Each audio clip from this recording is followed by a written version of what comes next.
You are standing at the edge of a sidewalk made entirely of pine planks, feeling the unusual, persistent warmth of an autumn evening radiating up through the soles of your shoes. It is just past 8 o'clock on Sunday, October 8th, 1871, and Chicago is a city built on a trapdoor. For months, the skies above Illinois have been as hard and unyielding as polished brass. The rain simply forgot this place. Throughout July, August, and September, the scorched prairie winds have swept through the grid of streets, drinking every drop of moisture from the timbers, the shingles, the warehouses, and the very soil beneath your feet. The air tastes of dry dust and river silt, thick and heavy, with the exhaustion of a boomtown that has grown too fast for its own good. You can hear the low, collective murmur of 300,000 people trying to find comfort in a city that has become a tinderbox, though not a single soul walking past you under the flickering gas lamps realizes the scale of the vulnerability they are sleeping above. If you look down the long, straight avenues stretching toward the horizon, you see a metropolis constructed almost entirely out of a single material: white pine. It is cheap, abundant, and remarkably easy to fashion into empires. Underneath you, the sidewalks are elevated on wooden stilts to keep the citizens above the swampy prairie mud, creating vast hollow caverns beneath the streets. Caverns packed with dry autumn leaves, discarded paper, shavings from the sawmills, and the forgotten debris of an industrial age. The houses crowded against one another are made of wood. Their roofs are covered in felt and tear. The fences partitioning the yards are pine. The barns housing thousands of horses are filled to the rafters with parched timothy hay. Even the grandest structures, the hotels and theaters that boast of stone facades, are merely wearing masks. Their majestic fronts are limestone or sandstone. But behind the stone lie pine joists, wooden staircases, and massive timber rafters, holding up roofs coated in flammable pitch. The city is a colossal monument to human ambition. But tonight, it is also a monument to human oversight. You feel a sudden, sharp gust of wind press against your face. It comes from the southwest, traveling across the vast, dried-out plains of the Midwest, gaining speed as it funnels between the blocks of buildings. This wind is not a friend. It is an agitator. It has been blowing for days, relentless and hot, drying out the city's bones until the wood screams when it settles. You can hear the dry rustle of the few remaining leaves on the cottonwood trees, a sound like paper money sliding across a table. The atmosphere is charged with a strange, nervous energy. People are sitting on their front porches in their shirt sleeves, fanning themselves in the dark, watching the sky. There is a collective weariness in the air. Just the night before, a massive fire tore through the west side, destroying 4 full blocks and exhausting the city's small, overworked fire department.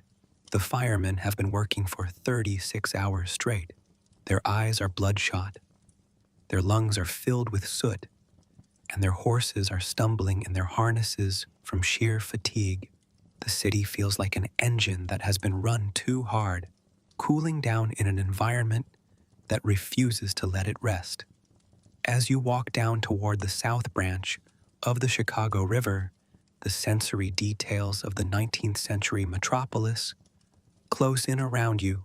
The river itself is an unnatural thing, vile, greasy, and stagnant, filled with the chemical runoff of tanneries, the grease of packing houses, and the refuse of a city that uses its waterways as an open sewer. A thick, iridescent film coat the water, reflecting the moonlight in sickly shades of green and purple. Along the banks, the great lumber yards stretch for miles, containing millions of cubic feet of seasoned pine planks stacked high like modern pyramids, waiting to be shipped across the continent. Next to them are the coal yards, massive mountains of anthracite and bituminous coal, absorbing the heat of the day and radiating it back into the night. Everything you see, everything you touch, is fuel. The elevators holding millions of bushels of grain are built of heavy timber, their interiors coated in highly explosive grain dust. The world around you is a masterpiece of vulnerability, waiting for a single, careless gesture to set the clock in motion. You look up at the sky, noticing that the stars are unusually bright, sharp pins of light piercing through the haze of coal smoke that permanently hangs over the city. There is no moon yet, just the deep, velvety blackness of the prairie night, framed by the jagged silhouettes of church steeples and grain elevators. The silence of the late hour is deceptive. Chicago never truly sleeps. It merely changes shifts. In the saloons and boarding houses of the West Side, German, Irish, and Scandinavian immigrants are winding down their Sabbath, sharing stories of the old countries, or discussing the high prices of rent in this unforgiving new world. It is a neighborhood of laborers, of people who work with their hands from dawn until dusk, living in small, crowded cottages, built of the same ubiquitous pine. Among these lanes lies DeKoven Street, a quiet, unremarkable road where the dirt is packed hard and the houses are small. In the backyard of one of these cottages, inside a small wooden barn packed with hay, a single oil lamp is about to be tipped over. The exact sequence of events will be debated for a century. Whether it was a cow kicking an elk-skin lantern, a group of neighborhood boys sneaking a smoke in the straw, or a lone traveler looking for a place to rest. But the cause matters far less than the environment that welcomed it. The moment the flame touches the dry bedding, the narrative of Chicago splits in two. The city that was, and the ash that will remain. You can almost feel the microscopic hesitation in the air, the brief second where the fire is small enough to be crushed under a single boot before the southwest wind finds it through the cracks in the barn boards. The wind does not just blow the fire, it breathes it. Within 3 minutes, the barn on DeKoven Street is entirely consumed. A brilliant, terrifying column of orange light rising into the western sky. The neighbors run out into the dirt street with wooden buckets, but the water in the wells is low from the drought, and the heat is already too intense to approach. You hear the first distant sounds of panic, voices shouting across fences, the barking of chained dogs, the heavy thud of boots on the wooden sidewalks. The alarm is sounded, but a tragic error at the Central Courthouse Telegraph Office sends the exhausted fire engines to a location a mile away from the actual blaze. By the time the mistake is realized, the fire has already outgrown its birthplace. It has consumed the surrounding shanties. It has leaped across the narrow alleys. It has found the lumber piles. You watch from a distance as the fire ceases to be a collection of individual burning buildings and becomes something else entirely. A mass fire, an independent entity with its own terrifying logic. The intense heat generated by the burning pine creates a massive updraft, a column of superheated air rising thousands of feet into the atmosphere. To fill the vacuum left by this rising air, the cold air from the surrounding prairies rushes inward at hurricane speeds. The fire is now creating its own wind, a self-sustaining convective system that scientists will later call a firestorm. It does not wait for things to spark. It radiates heat so intense that buildings hundreds of feet away begin to smoke and then spontaneously burst into flame without ever touching a physical ember. The sound changes now. The distant murmur of the city is completely swallowed by a roar that witnesses will describe as resembling the passing of 1,000 freight trains or the continuous thunder of a naval bombardment. It is a deep bass vibration that shakes the teeth in your skull. The sound of nature reclaiming a landscape from the men who thought they had conquered it. You can feel the skin on your face begin to tighten and dry out from the radiant heat, even though you are blocks away. The wind is carrying burning brands, chunks of pine shingles the size of books, glowing coals, and sheets of flaming tarred felt high into the upper air currents, launching them hundreds of yards ahead of the main line of fire like artillery shells. You look down the street and see the first waves of the evacuation. This is not a planned retreat. It is a primal, desperate flight. The people of the West Side are pouring out of their homes into the smoke-choked avenues, carrying whatever they can grab in the seconds before the heat drives them out. You see a father carrying 2 small children under his arms, his face white with terror, a woman dragging a heavy sewing machine across the rough planks of the sidewalk until the wheels break, an old man carrying nothing but a framed portrait of his mother. The language of the crowd is a chaotic mix of English, Gaelic, German, and Polish, but the screams require no translation. The smoke is so thick now that the gas lamps are invisible, replaced by a blinding, shifting glare of amber and crimson that turns the night into a distorted, hellish version of noon. The fire is moving toward the river at a speed that defies comprehension, eating through the densely packed blocks with the efficiency of a giant scythe. The firemen, when they finally arrive, are powerless. Their steam-powered pumpers, the pride of the city, look like toys against the wall of flame that stands 100 feet high.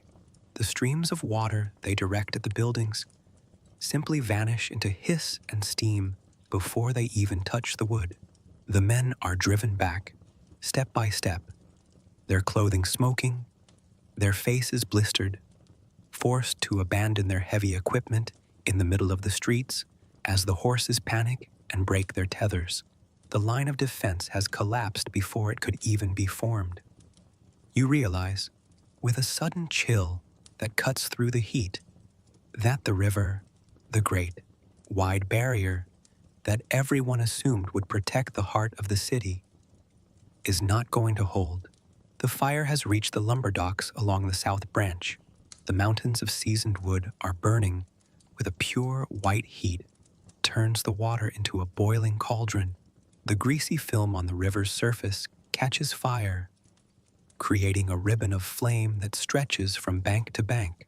The wooden bridges connecting the west side to the rich commercial district of the south side are already beginning to smolder, their massive iron frameworks warping and groaning under the thermal stress. The trap is closing, and the city's grandest structures are directly in the path of the wind. You stand at this historical crossroads, watching the embers rain down upon the roofs of the business district. Like a winter storm of fire, the great hotels, the marble banks, the Grand Opera House, and the courthouse with its great bronze bell are all sleeping under a sky that has turned into a furnace. The story of this night is no longer about a fire in a barn. It is about the sudden, terrifying realization that everything man builds can be unmade in an instant when the elements conspire against him. The air is warm, the roar is deafening, and the long, slow walk through the ruins of a civilization is about to begin. You must understand the soil to understand the harvest, and the soil of Chicago in 1871 was seasoned with a dangerous, impatient hubris. To find the true origin of this nightmare, You have to look past the myth of the O'Leary barn and the legendary cow. You have to look at the very DNA of a city that grew too fast, lived too loud, and built its empire on a foundation of absolute denial. Decades before the first spark on DeKoven Street, this place was nothing but a low, waterlogged marsh where the wild onions grew rank in the mud. A place the local indigenous tribes called Chicago, a word meaning the wild garlic or the bad smell.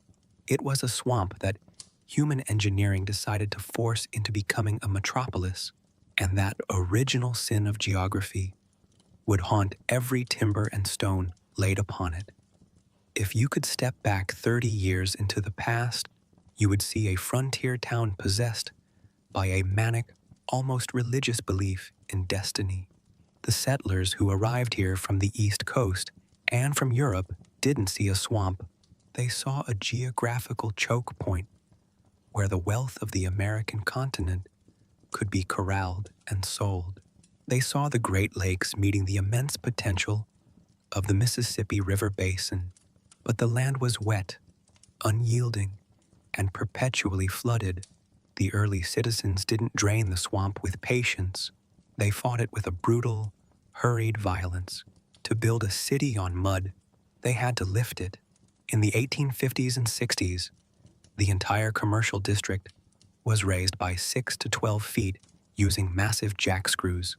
Engineers literally cranked enormous brick hotels and stone warehouses into the air, while businessmen conducted meetings inside them, filling the voids beneath with whatever was cheap, dry, and available. You are looking at the birth of the hollow city.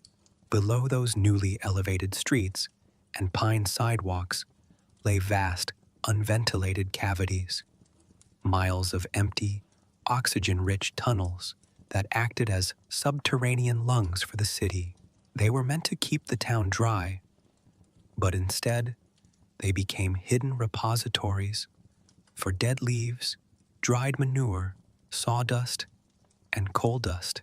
The city grew upward, but it left a hollow ghost world beneath its feet, a secret highway of air that would one day feed the flames from below. This was the environment that shaped the people who lived here. An entire generation of Americans and immigrants who believed that nature was something to be conquered, bypassed, or ignored for the sake of a ledger book. The human landscape was just as fractured and volatile as the physical one.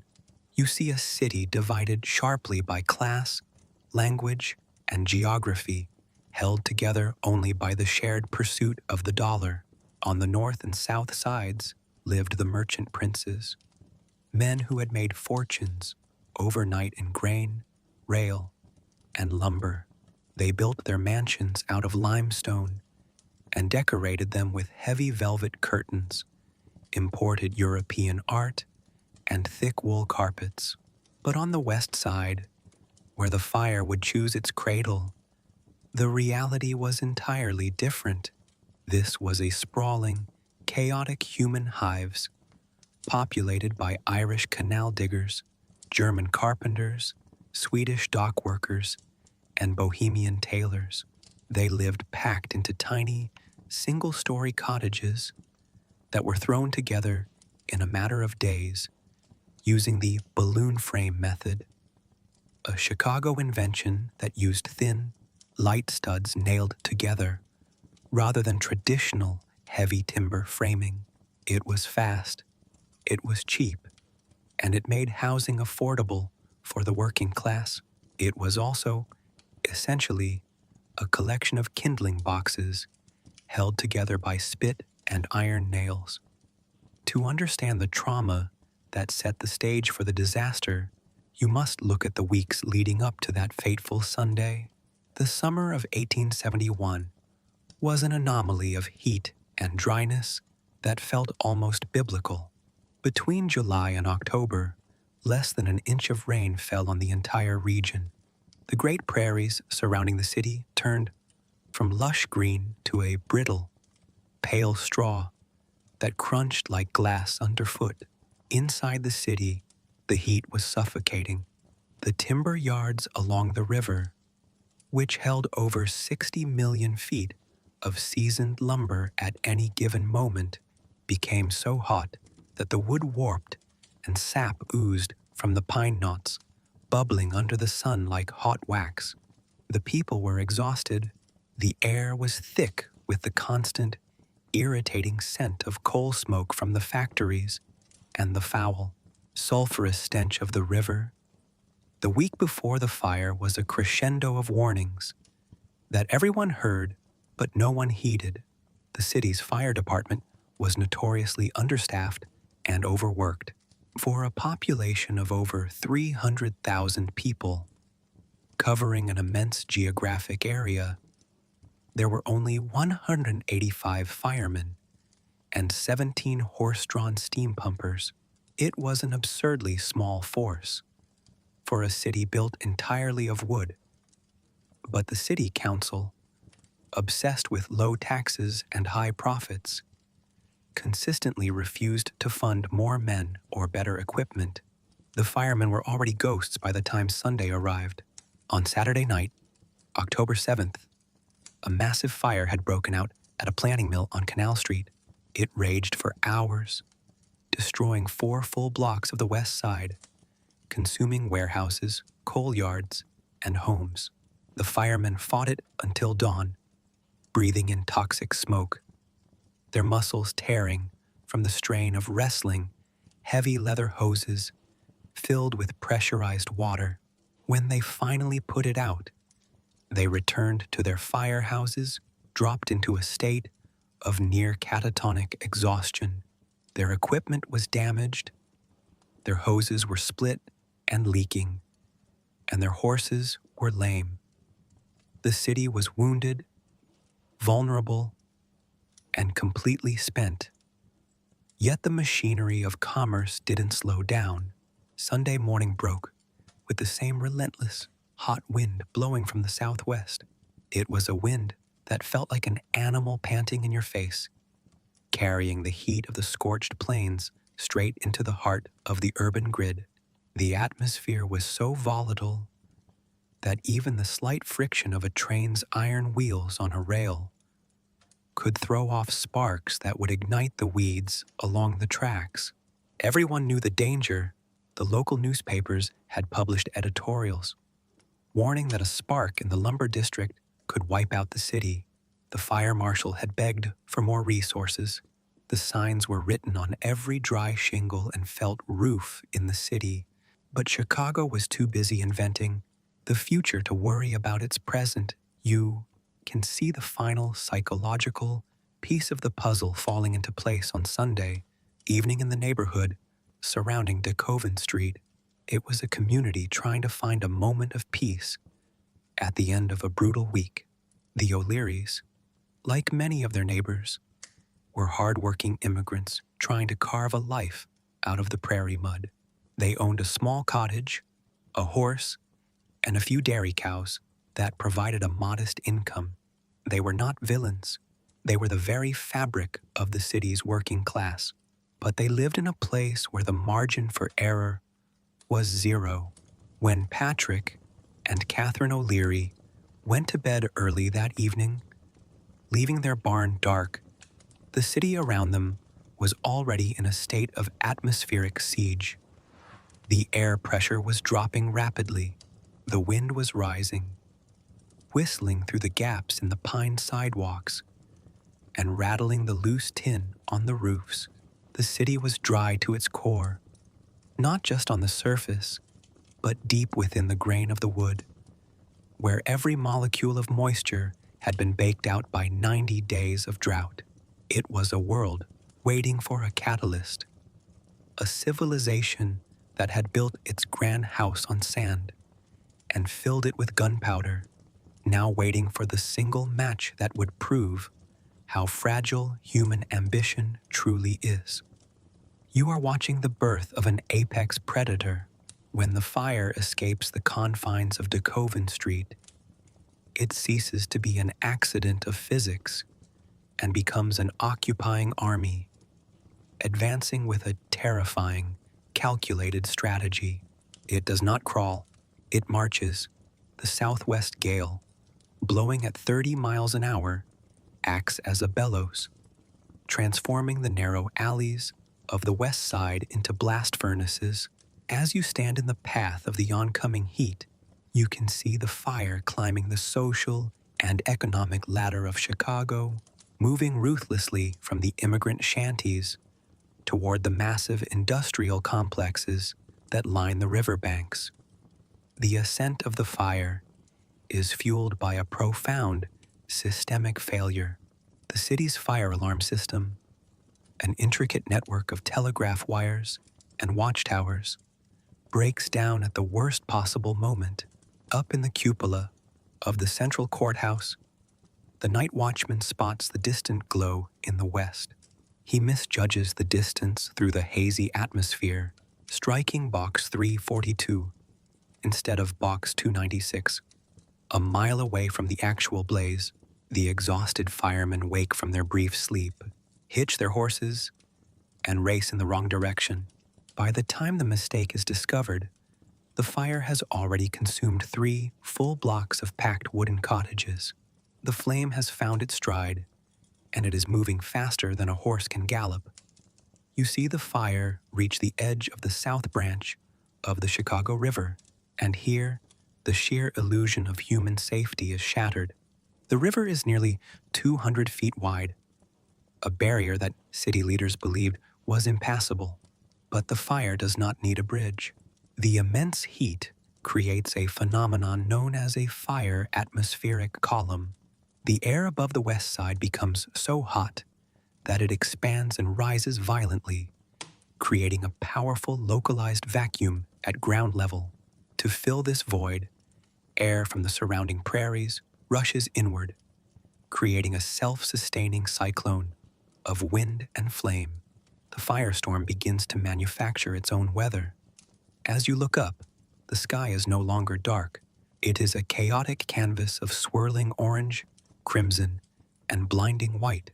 The wind is now lifting entire burning timbers, 6-foot pine joists, heavy roofing shingles, and sheets of flaming tarred canvas, and launching them high into the sky.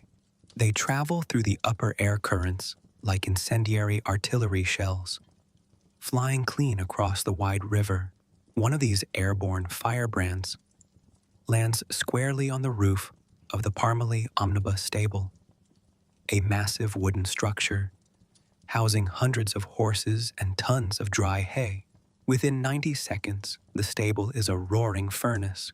The fire has successfully leapt the river. It has flanked the city's defenses. Now, the fire targets the heart of Chicago's wealth. It enters the South Side Commercial District, an area built of what the city called fireproof materials.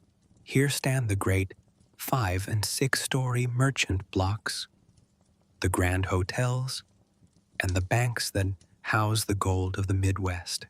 Their facades are magnificent, built of Ohio sandstone, Vermont marble, and locally quarried limestone. But as you watch the flames approach, you realize the lethal deception of these structures. The walls are stone, but the skeletal frames are made of seasoned pine. The roofs are coated in layers of flammable coal tar and felt to keep out the winter snow. The windows are large, beautiful sheets of plate glass, offering no resistance to the thermal wave expanding before the fire.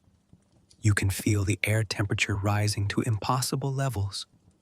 Long before the physical flames touch a building, the radiant heat is so intense that it acts like an invisible torch, raising the temperature of everything in its path to the flashpoint. You see a grand 5-story dry goods store standing untouched. Suddenly, without a single spark hitting it, the wooden window frames begin to smoke. A moment later, the entire facade bursts into a sheet of fire simultaneously, the glass windows shattering outward from the internal air pressure. The beautiful Ohio sandstone does not melt. It disintegrates. The intense heat causes the moisture trapped inside the stone to boil, fracturing the rock with sharp pistol-shot cracks, sending showers of stone shrapnel into the streets. The panic in the commercial district is no longer localized. It is a systemic collapse. The Grand Pacific Hotel, the magnificent Palmer House, and the elegant Crosby Opera House are all caught in the same giant vice. You see wealthy merchants rushing into their offices, frantically throwing account books and stacks of greenbacks into iron safes, only to find that the heat outside is already melting the door handles. The iron safes, designed to withstand standard fires, are cooked inside the burning ruins like brick ovens, reducing their paper fortunes to charcoal. Long before the safes are ever recovered, the firemen, completely cut off from the west side, attempt a desperate stand at the built-up core of the city. They connect their heavy steam pumpers to the hydrants, but the water pressure is failing. The municipal waterworks, located on the north side, is the vital organ of the city, pumping millions of gallons from Lake Michigan through a massive iron main. But the fire is moving faster than the men can retreat.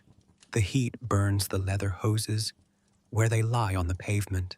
It scorches the hair off the fire horses. It ignites the wooden coal carts feeding the pumpers.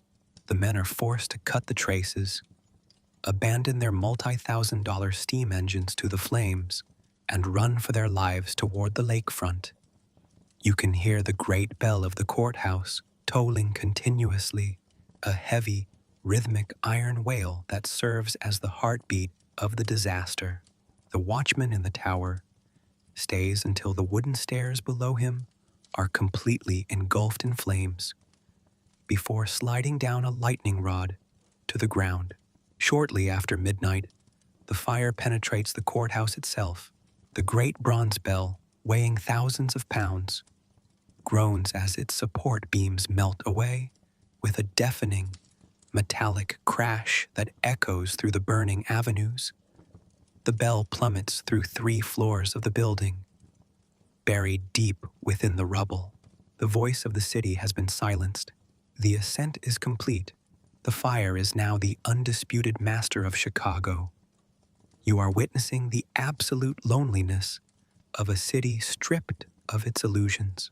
By 2 o'clock on Monday morning, the fire has climbed to its terrible zenith, creating an environment so alien, so hostile to human life, that the grandest achievements of the age look like fragile toys abandoned in a furnace. The commercial heart of Chicago is completely cut off from the rest of the world. Telegraph wires have melted into useless puddles of copper on the cobblestones. The rail lines leading out of the city are warped into iron ribbons. The water system is dead. The city is a burning island, isolated in a sea of its own smoke, and the individuals trapped within its grid are left entirely to their own primitive instincts. As you look through the swirling crimson haze, you can see the Grand Palmer House, a hotel built to be the most luxurious and supposedly fireproof structure in the Western Hemisphere, standing directly in the teeth of the gale. Its owner, Potter Palmer, had boasted that his building could withstand any blaze man or nature could engineer. But the fire does not negotiate with architecture. The superheated air, now reaching temperatures above 1,500 degrees Fahrenheit, strikes the magnificent structure. The limestone walls do not merely burn, they chalk and crumble, losing their structural integrity in minutes. The iron columns inside, designed to support thousands of tons of masonry, begin to soften and warp like warm wax under the intense thermal radiation. With a low, resonant groan that vibrates through the street, the interior floors collapse inward one after another, burying millions of dollars of imported silks, marble statues, and walnut furniture in a single, smoking crater of ash. The psychological toll of this isolation is written on every face in the crowd. The sheer velocity of the destruction has outrun the human capacity to comprehend it. You see men of great wealth, who hours ago controlled the grain and rail markets of the continent, wandering the streets in a daze, their expensive wool coats singed, their faces blackened with soot. They are carrying absurd objects, saved in the final seconds of panic. A single silver candlestick, a stuffed bird under glass, a broken porcelain clock.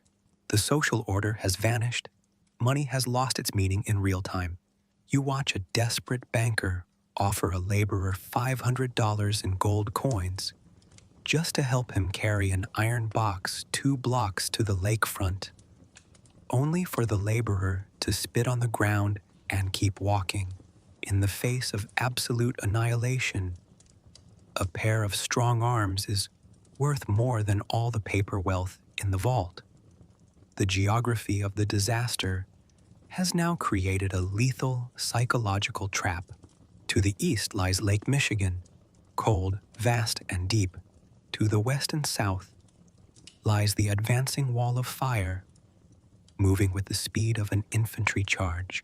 The only escape for tens of thousands of people is to run north across the iron and wooden bridges spanning the main stem of the Chicago River, or to flee directly toward the sandy beaches of the lakefront.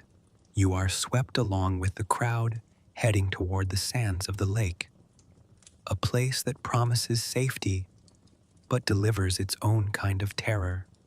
When you reach the shoreline near Michigan Avenue, you find yourself packed shoulder to shoulder with 30,000 people, a human mass stretching as far as the eye can see through the blinding smoke.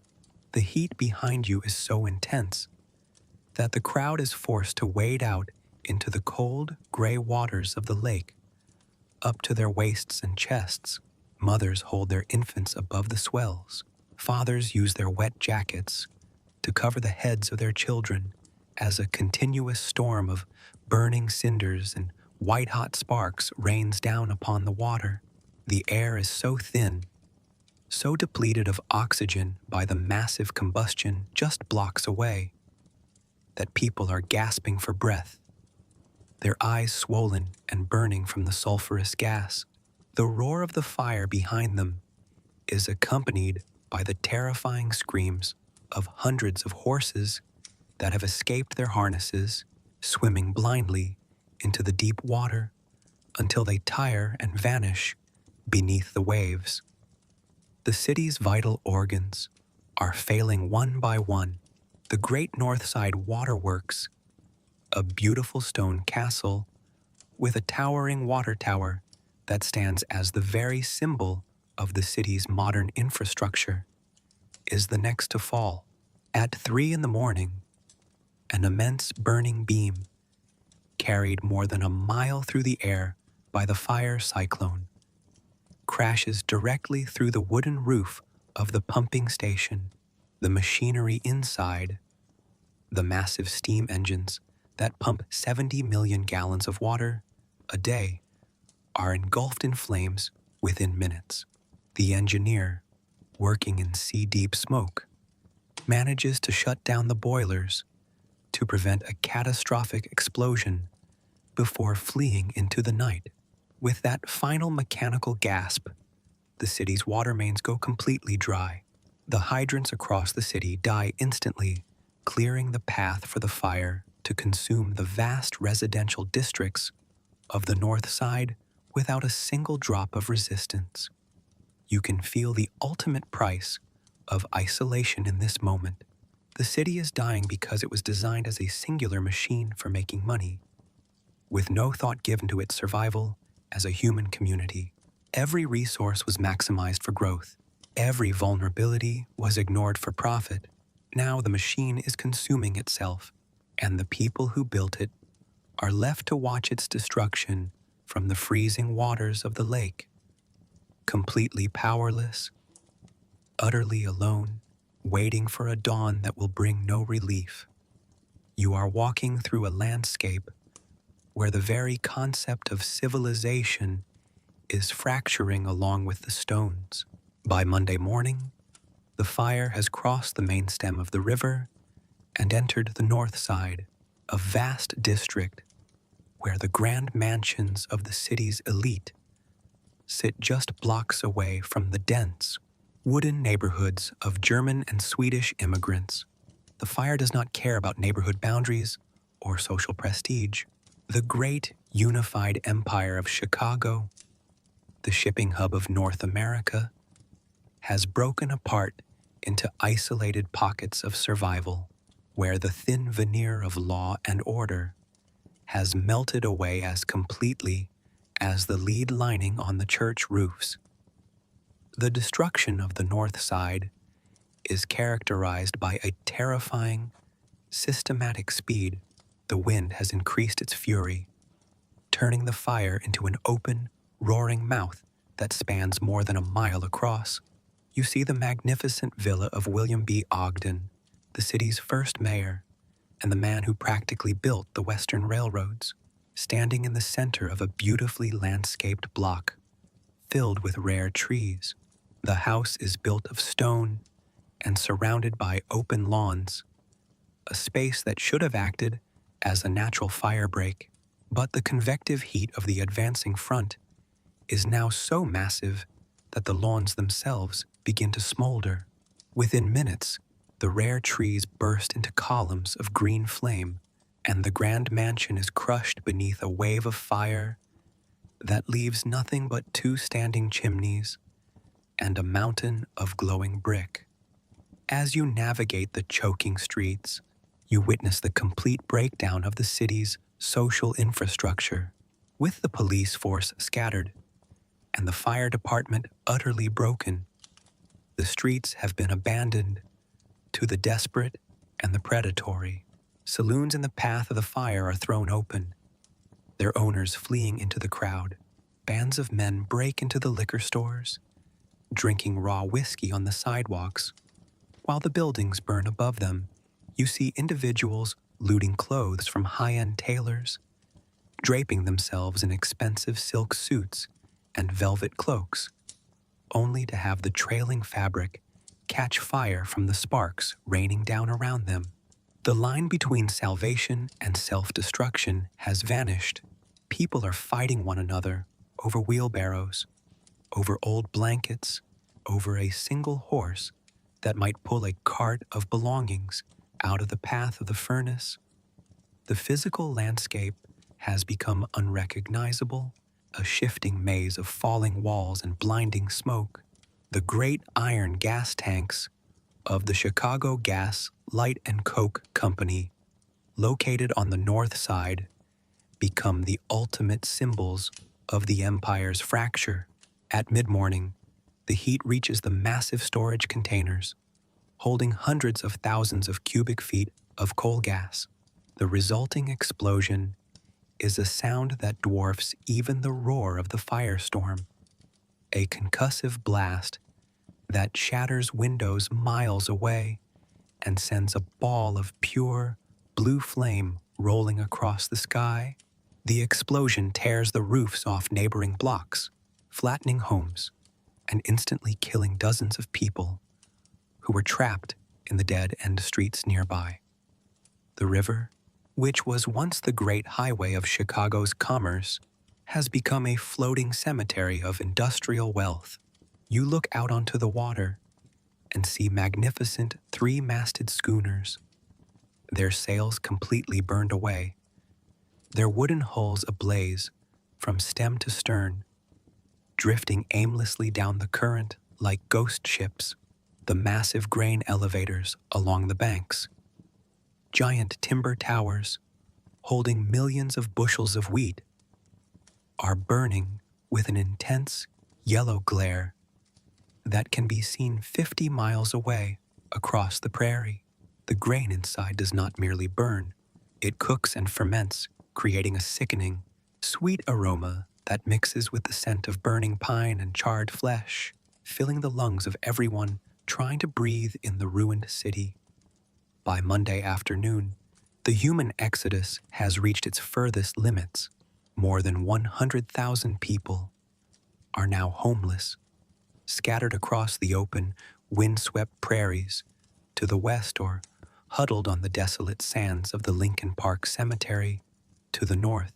They look back toward the south and see their empire transformed into a continuous wall of black smoke that climbs 3 miles into the sky, blotting out the sun and turning the afternoon into a dark amber twilight. The great city that had bragged of its limitless future has been brought to its knees, fractured into pieces, and left to burn until there is nothing left to consume.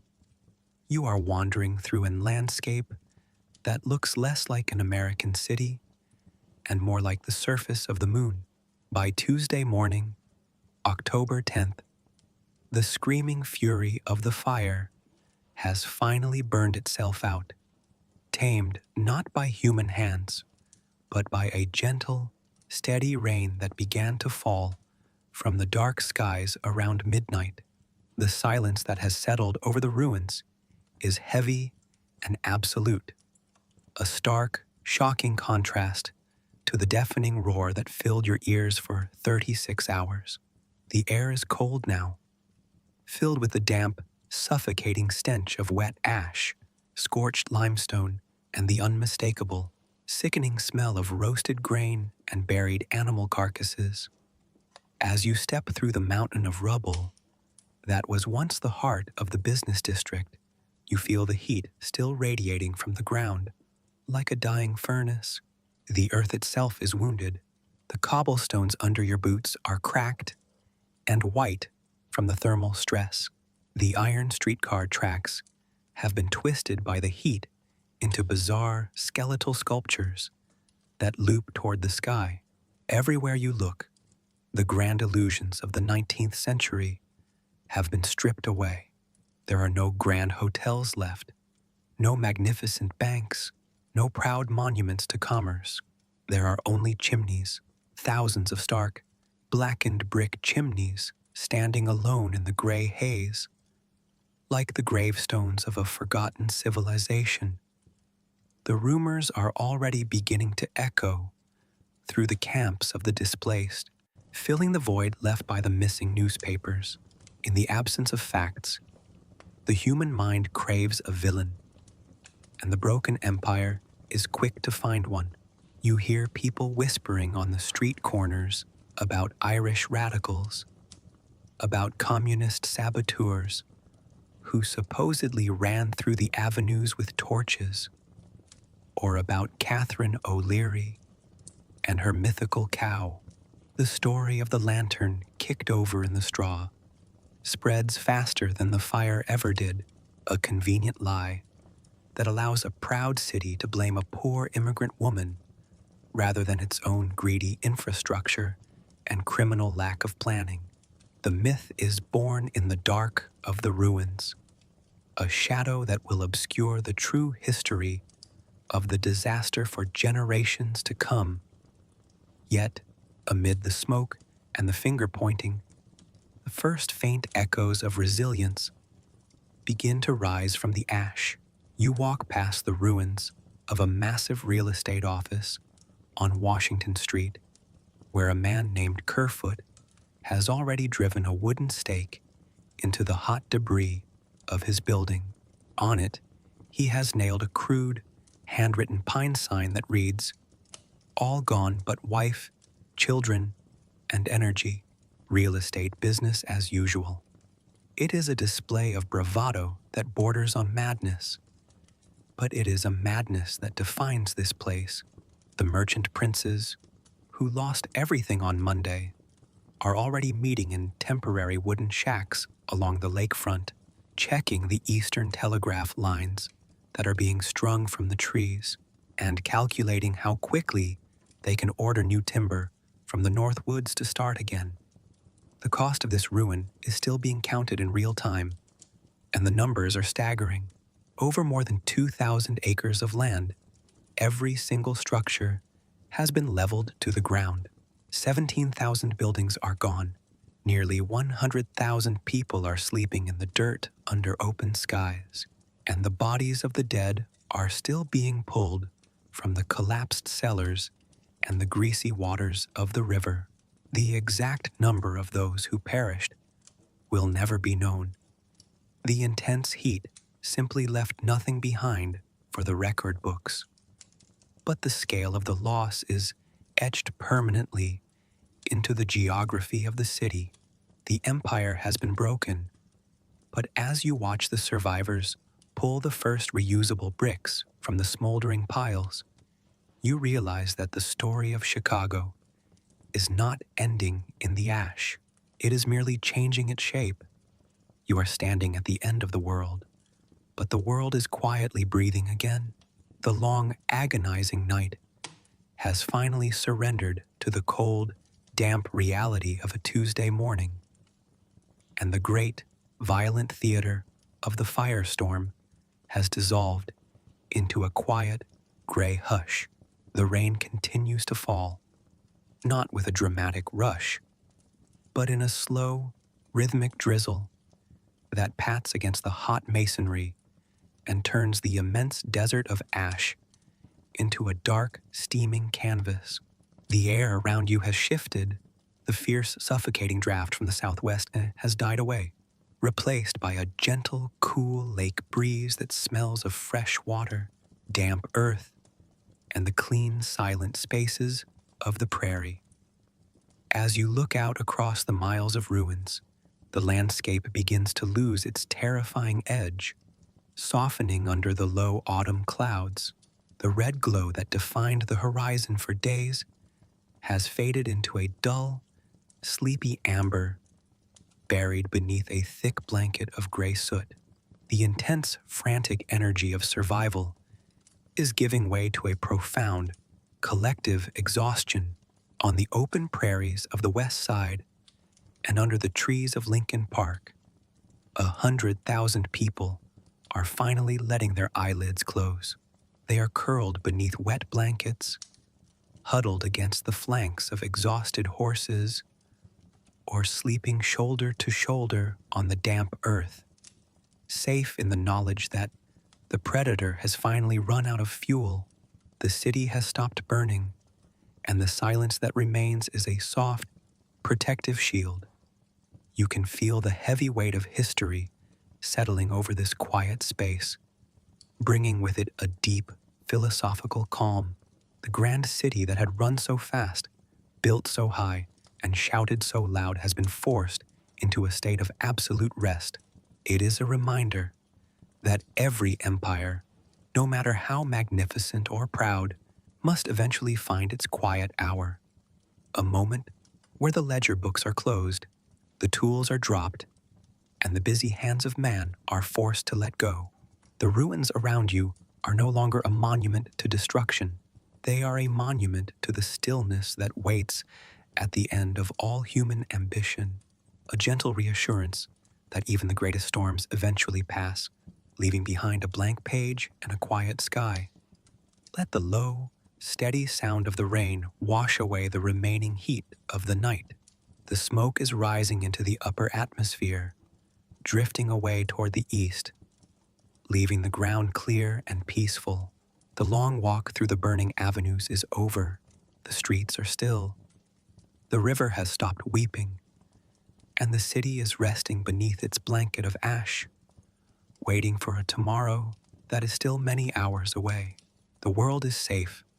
The danger has vanished into the dark, and it is time, at long last, to let the fire fade completely out of mind, to close your eyes, and to slide into a deep, uninterrupted slumber.